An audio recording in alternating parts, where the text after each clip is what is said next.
Ron Bailey, hello, and welcome Hello, to with Tonic. glad to be with you. Thank you for inviting me. My pleasure. So our book, 10 Global Trends Every Smart Person Should Know, and many others you will find interesting, will be out on August the 31st. And so I thought it might be fun to just talk a little bit about you as my co-author and of course about the book itself. Now, we decided to join forces about 2 years ago, but I take it that you've been thinking about doing a book like this for a while. So why did you think that a book like this might be needed in the world? Well, as you know, I've written several books on the topics, a lot of the topics that we talk about in the book, various global trends on environmental, economic, and social trends. My last book on that was a book called The End of Doom. And it was basically 400 pages with a lot of footnotes. And it sold okay, but I kept thinking that people nowadays read blog posts, they watch TikTok, they are, to get someone's attention, I figured that perhaps a picture book might be the way to go. And so I conceived of this book, 10 Global Trends, as a picture book, a data picture book, if you will. And I had this in the back of my mind literally for the past 4 years, and was just thinking, how can I pull this off? For a while I was thinking, well, maybe I could self-publish it on Amazon and so forth. And then I decided, I know this guy who's the head of Human Progress. He's all about data. Maybe he could be useful for this. So then we had that cocktail and discussed it, and you kindly agreed to join with me to create this book. But so the book, as you know, is basically designed to have various trends, and it's one chart with a page across from it explaining what the chart is. And it's all kinds of trends, social, economic, and ecological. And the idea is that most people will be surprised by most of these trends, that they won't know a lot of this data. And my hope is that what will happen is that people will buy the book. It makes a wonderful Christmas, bar mitzvah, birthday, wedding present. You can't have too many copies. That they will take the book and flip through it, and that they will find, oh, I didn't know that. Who knew that world population was going to peak in the middle of the century and go down? Or, oh my goodness, the world economy has grown 100-fold in 200 years. Who would know that? Or did you know that the tree cover on planet Earth has been expanding, not declining, since 1980? And those kinds of things that I think would surprise people. Because one of the problems is that the kind of information people get, and we can discuss this, I'm sure we will, is mostly focused on the things that are going wrong. And therefore people don't hear a lot about the things that are going right. And so what we wanted to do was to provide, or I think what we wanted to do was to provide that information to people. Yeah, we'll get to the negative biases in a second, because I think that forms a very important part of how we conceived of this book.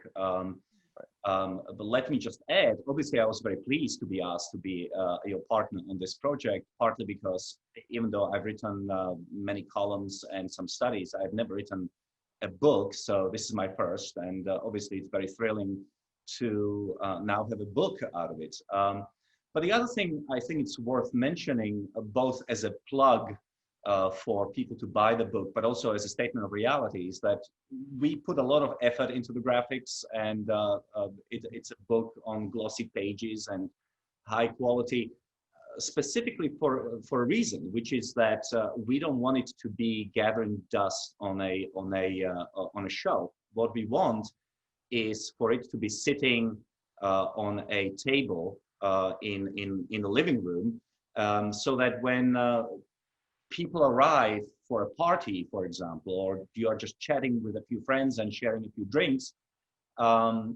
maybe somebody will start flipping through the book and decide, hey, this is interesting, and it will form a sort of a conversation piece, which I think is a very important component of that.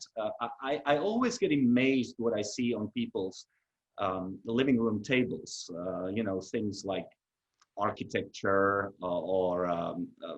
you know, pictures of houses and all sorts of style books. And why not have a book about the world? So I hope that people will use it that way.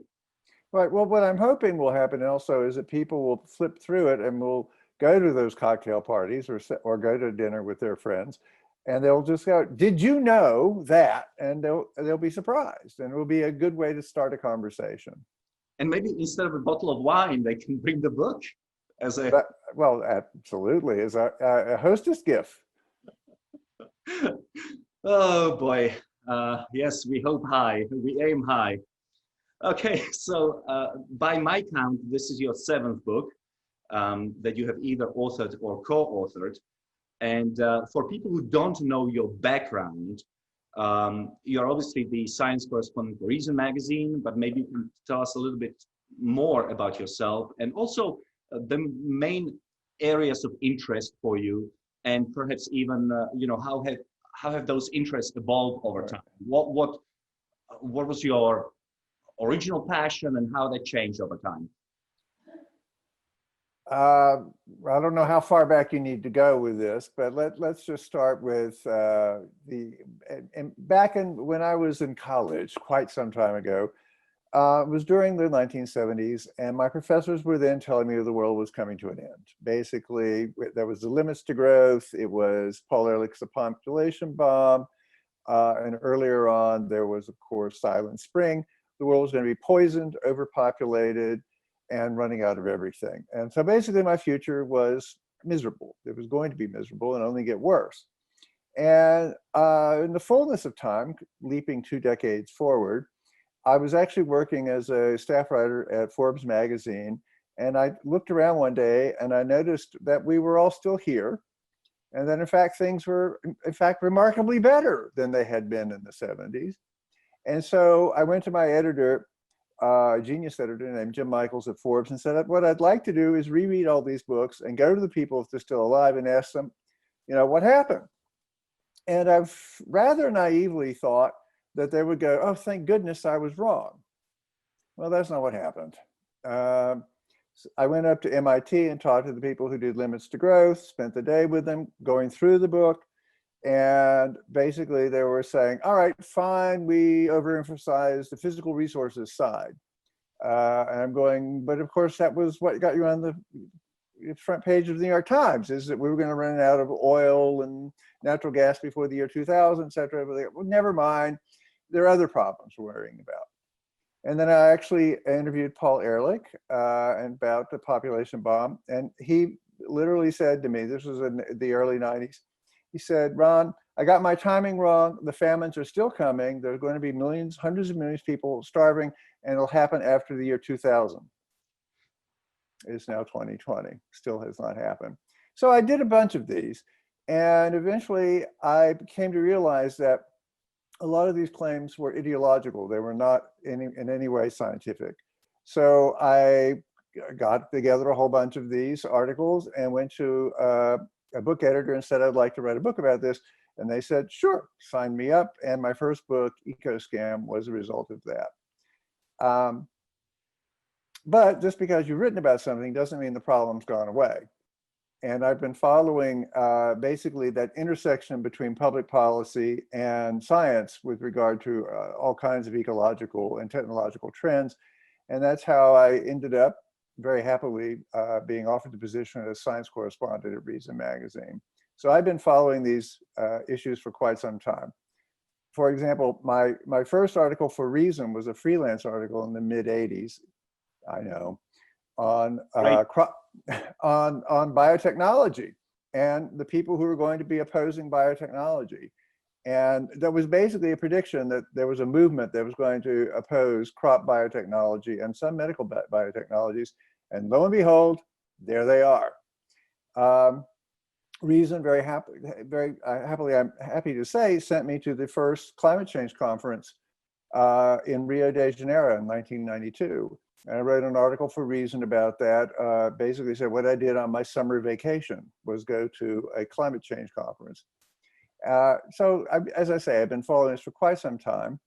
And then to make one other point about that is because I was writing on these things and talking to various people, I got to know Julian Simon, whom as you know, he's a great intellectual hero, both of us. And he's been somebody who for a very long time had been arguing against the intellectual tide, saying that human ingenuity could solve most of the problems that people were pointing to. And it turns out, as we both know, he's been proven very much on the right side of history. Mm-hmm. So you talked about Julian Simon. What or who were the other big intellectual influences on your life and on your thinking? Well, as you know, I now work for a libertarian magazine. Excuse me a moment while I take a sip. As you know, I work for a libertarian magazine, and probably the person who is the largest influence intellectually on my life is Friedrich Hayek. Mm-hmm. As you know, he is a Nobel Prize winning economist from the Austrian School of Economics. And he is somebody who made certain kinds of arguments with regard to tacit knowledge and the institutions that basically enable freedom and prosperity to occur. And his insights also were just amazing in that regard. And so I still turn to him quite frequently in my thinking when I'm trying to figure out, well, how is this going wrong and why is it going wrong? And Hayek was always there ahead of most people. And just to sort of round off the conversation about you and your intellectual journey, can you think of one or two things on which you have changed your mind over the course of, aside from the big one, obviously, which is that the world wasn't going to end, but was there anything else? Well, with regard to the topics, for example, that I've been covering as a journalist for a long time, the biggest change is that I was very skeptical in the beginning of man-made climate change was going to be a significant problem. And I argued and followed the science and the policies and been doing that now for almost 30 years. And sometime around 2005, the data just became overwhelming that there was probably going to be a significant problem. And so I publicly changed my mind, said, well, I thought it might not be a problem, but I'm now worried about it. I think that humanity is still going to be able to handle it, but we can't just say it's not a problem anymore. The science doesn't agree with that. And right. I have to say that when I made that statement, a lot of people in the Washington policy circles who had been my friends at the time stopped talking to me for a while, which surprised me a bit, but anyway. Mm-hmm. So our book is devoted both to global trends, which are improving, but also trends in the United States, which are improving. But as you write in the introduction, a lot of people don't know about the improving state of the world. Right. So could you outline a couple of arguments or insights as to why is it that pessimism sells and optimism doesn't? Well, as you know, they're basically psychological glitches. A couple of them, one of them is something that a zoologist buddy of mine many years ago, I'm in the news business, I'm a journalist, and I was complaining to him, my editors always want bad news stories. I have some good news stories. And I said, well, and he goes, I get it, because the truth of the matter is every editor knows bad news sells. So why is that? And the zoologist said, look, Ron, we're human beings who are evolving in Africa. If there was a rustling in the bushes and there was one guy thinks that, it's the wind, I'll just keep going. And it turns out to be a lion. He's deselected. He's not our ancestor. The guy who hears any rustle in the wind and thinks it's a lion and runs away, they are our ancestors. So they're basically the people, we're the descendants of people who are very cautious. We focus on the negative first, and we can think about the good things whenever. The other thing is, as you know, is progress hides itself. is that what happens is things get better and better. The old problems of, children dying all the time of infectious diseases go back into the misty past, and no one remembers that. And instead we focused on the fact that still the infant mortality rate is 5 per thousand. Oh my God, it's terrible. But we forget that it was 150 per thousand only 2 generations ago. And it's still a problem. We would still like to have even lower infant mortality rates. But so we focus on how to get the infant mortality rate from 5 down to 2 to 3 or whatever. And we forget how much progress we've made. It's the same thing for getting richer all the time. I'm not sure if many people could remember there was a time there wasn't an internet, for example. Now, of course, we're all worried about the internet, and deservedly so, with techno-nationalism and all that stuff. And those are problems to worry about, but we should still celebrate the fact that you and I are able to talk basically across hundreds of miles, sitting in different rooms, recording ourselves in a way that would have literally been impossible just 2 decades ago, if not 10 years ago.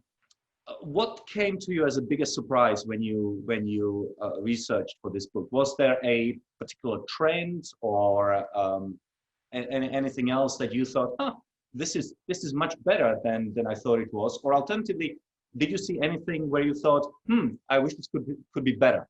I have a candidate, but I'll let you go. Go ahead. Well, go ahead. I'd like to hear your candidate. Well, I think that freedom of the press. So I think that our chapter on freedom of the press is called Press is Freer, but with setbacks. And that is to say that, yes, it is freer than it was in the 1970s or so, but it's definitely not on a steady or a steady improving trend. Right. And that's something that, yes, over the period of time that we looked at the data, it is an improvement, but we are definitely seeing a retraction, and that is something that is unfortunate. Right, I agree with that. Because it's a positive trend, but it's not as positive as I would like it to be. Absolutely not. I mean, of course, as a journalist, everybody should have a completely free press all the time, and access to that information. I suppose that the two that really surprised me were, that I hadn't really thought about completely, were the trend in interstate war. That in fact I knew we were in a long peace. After all, I'd read Steven Pinker, but I hadn't quite realized until you looked at the data at how rare war had become between countries anymore. And again, I was looking at some of the extrapolations that the Rand Corporation had come out with. That's still going to continue down. They fully believe at least for the next 20 years, which would be great for humanity if that's true. The other one that I was aware of, but I hadn't really thought through, was the fact that the tree canopy on planet Earth has been expanding for 35 years. And a lot of people, we hear a lot about deforestation in the tropics, and it certainly is happening. It's largely happening because governments are horrible at trying to take care of commons.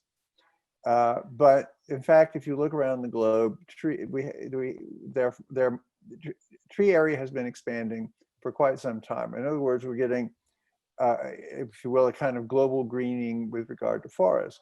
And the more forests there will be, the less pressure there will be on biodiversity eventually over time. That is, the threats of extinction to various species will recede. And I think that was a surprise for me somewhat, exactly how much had happened over the last 35 years. Yeah.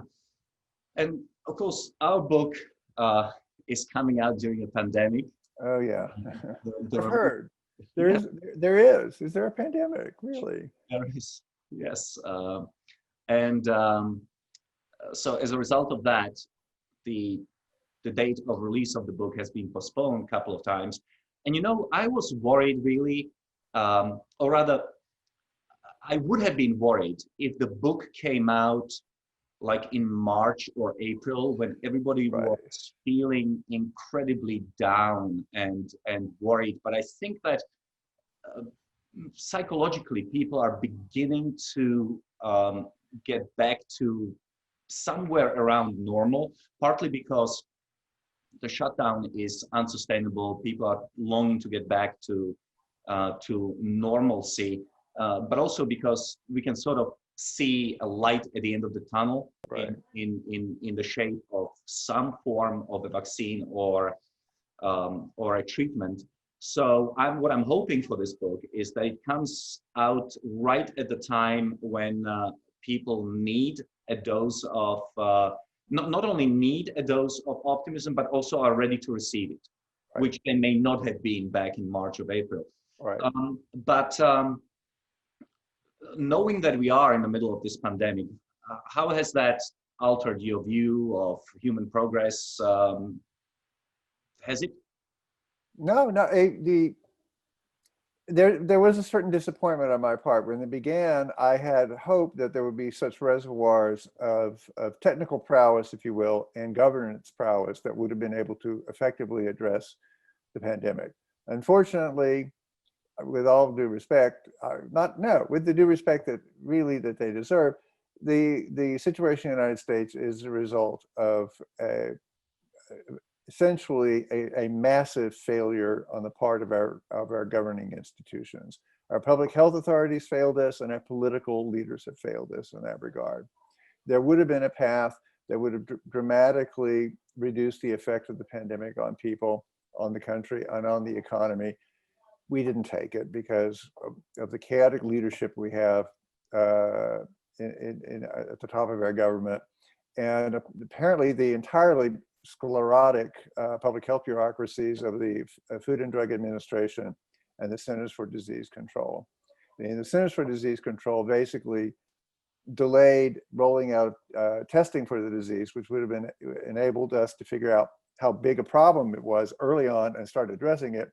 They delayed it by almost a month and a half to 2 months. In contrast, South Korea had their testing up and running using private companies, by the way, in a week. That was terrible. And then, of course, we had the FDA delaying on all kinds of approvals for treatments and so forth. It's just been terrible. Given that, nevertheless, 8-9 months into it, there is a light at the tunnel.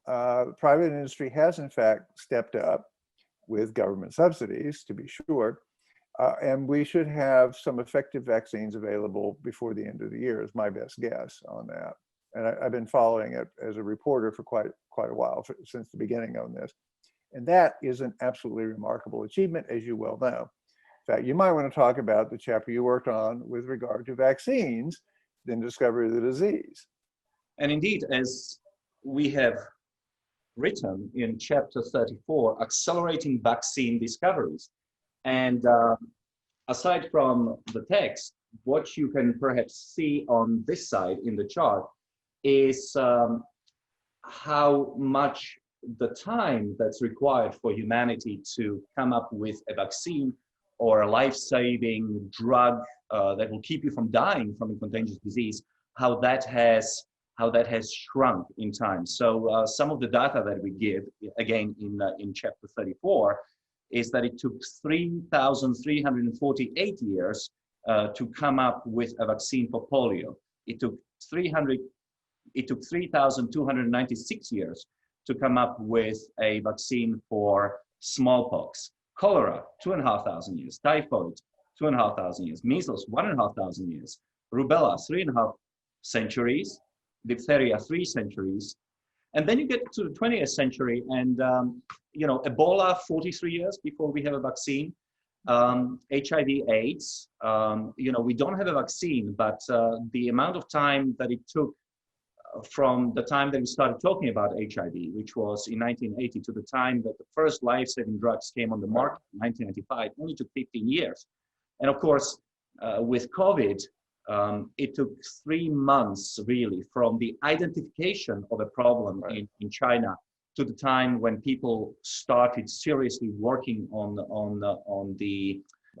the cure. And as you say, maybe for the first time in human history, we will have a vaccine in under a year. So that would be really cool. One of the other things about the vaccine, for example, some of the vaccine platforms that are being developed now will be generalizable to all kinds of illnesses. So essentially, you will be able to use those platforms to create a vaccine in the future in less than a year for almost any new thing that comes up, assuming that the trials work out by the end of the year. If that's true, that's a huge game changer for humanity with regard to infectious diseases that might be lurking out there later in the century. I wanted to move on to the next question, but I cannot resist playing off the comments that you were making about the bureaucracy and the government and the stupid rules that have been into place, because one of my pet peeves, which I've had for a very long time, is you saw that the government decided last week that if the Brits come up with the vaccine, then we are going to fast track it through the system so that as soon as the Brits judge it to be effective and safe, right, it can be applied in the United States, which raises an obvious question. Why don't we do this all the time? You know, well, that's the obvious question. Why don't we? Because, you know, what would our bureaucrats have to do if we were allowed other bureaucrats to approve things? You know, I think that's, I know because I'm from Europe that people think that in the United States, you know, it's like cowboy capitalism. There is no regulation. You can sell anything, and therefore Europeans have to evaluate all the products independently of the United States. And the same in the United States, we have this vast bureaucracy independently evaluating things which have already been evaluated in Europe. And it's not like Europe is a third world country or the United States is a third world country. It's not like we are trying to actively poison our own citizens. So why not simply have a mutual recognition? If it's okay to be sold in your country, it should be okay to be sold in my country. It would just save so much money and so much time and so much effort. I just don't understand why it took COVID for us to really start doing this. Or rather, I do understand it, and it's pathetic. In the same way that, for example, apparently, if you wanted to be a nurse, right, and you are qualified in Maryland, you cannot work in New Jersey until you get requalified. Right. Until COVID, when suddenly nurses became, you know, more desirable than diamonds, and all of a sudden you have all of these governors canceling all of these regulations unilaterally and asking nurses to come and work in those states. It just seems absolutely insane. Well, the good news then, there is good news from the pandemic, as it were. We're clearing away a bunch of regulations. Interestingly, on the COVID thing, again, I've been following this. A lot of the diagnostics that are coming online very slowly in the United States have already been approved in Europe. American companies are sending their diagnostics to be used in Europe. We can't get them here yet. That's stupid. Stupid and astonishing. Okay, so looking into the future, what are the greatest threats to human progress, technological innovation, medical innovation? What do you think? Well, actually, the thing that worries me most is turnkey totalitarianism.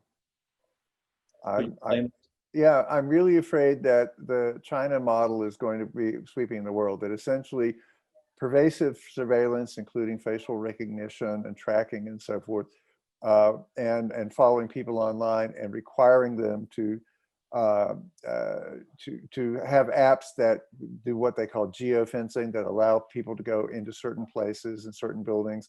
For example, during the outbreak, which in China, of course, people had apps on their phones which basically were green, yellow, or red with regard to their exposure to COVID.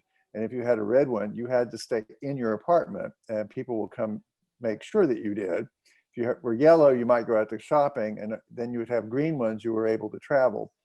And that way, the government, was using public health in a certain way to monitor and control people, possibly to their benefit, but also once you're monitoring and controlling people for those reasons, you can do it for other reasons as well. And of course, they are China has rolled out and is selling around the world their video facial recognition technology, where basically makes all public spaces available to the police powers at any time, which obviously changes the way people will behave and will enable the government to control them if people are doing things that the government has decided is not in the government's interest. So that is my main fear, with regard to the United States, is we're setting up the system exactly like that, but in private hands at the moment in the United States. And I have this horrible worry that if we have another 9/11 moment, that all of a sudden government will go to the private company and say, we want all your data now streamed to us immediately, all cameras available to us at any time, and apply facial recognition now. And we could have a turnkey totalitarianism established in the United States. And frightened Americans might put up with that because, unfortunately, we put up with a lot of intrusions into our privacy in the aftermath of the terrible atrocities. Okay. So we talked about worries, your worries with regards to, furtherance or acceleration of human progress. But what about some low-hanging fruit when it comes to human progress, such as areas of innovation, for example, right, where humanity could get biggest bang for the buck, so to speak?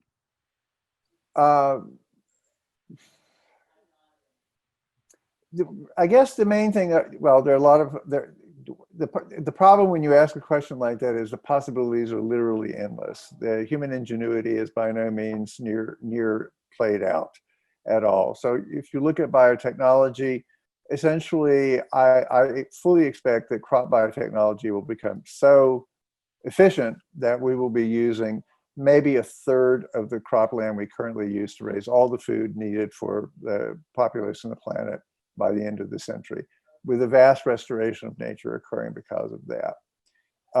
With respect to biotechnology, I'll make this prediction. I believe that people your age and younger have a very good chance of being able to decide just exactly how long they want to live. That essentially modern medicine will move along fast enough that it will be able to cure most of the diseases and old age that will be afflicting you in 30 years or so. So I don't think I will be the beneficiary of that technology, unfortunately, given my age. But I think that you'll be able to basically decide how long you want to live and how young you'd like to be. Well, that sounds wonderful, although I do hope that for the sake of humanity, journalism, and the Reason magazine, you are going to be included in this lucky cohort. That would be delightful. I would suck to be the last person to die. Like those stories about the last soldier to die in the First World War, right. Second World War. Was it really necessary? That sort of thing. Okay, Cas9. Do you think that it's overhyped, CRISPR-Cas9, or do you think there is that there? No, it's amazing, and it's only getting better because now that they know that these molecules are out there, they're finding even better and more efficient ones over time. This is CRISPR, basically. It's an editing tool that, as I'm sure your listeners know or your viewers know, is basically you're able to edit DNA as though you were editing a text. And change genes and improve genes enormously. And it has, there are no limits on what it could do for crops, livestock, human health. It's just absolutely amazing what that technology will be able to do. And it's just getting better. Unfortunately, there are people who are trying to oppose its use in many different ways. And unfortunately, that means you and I still have a job to do in order to make sure that people have access to this brilliant new technology to benefit themselves and their families. That also means we are going to draw a salary for a while. I hope so. Which is not a bad thing. On the other hand, if we could move to the libertarian world, I would be happy to retire to the Caribbean. Same here. I love the Caribbean. That's one of the passions that we share. Well, my last question for you was going to be to let your imagination run wild and give. I just did. Best case scenario. But so the best case scenario would be to live forever in the Caribbean, snorkeling, reading books, that sort of thing, drinking a lot of red wine.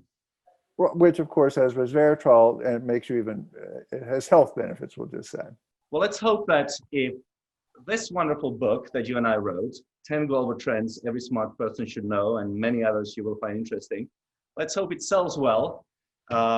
Indeed. and infuses other people with as much optimism and passion for life that you have and that you have poured into this book. I want to thank you very much for the time that you have taken to talk to me today on the COVID Tonic. And we will no doubt be seeing each other online again as we promote this book. Indeed. I look forward to it very much. Thank you for having me on COVID Tonic. Thank you.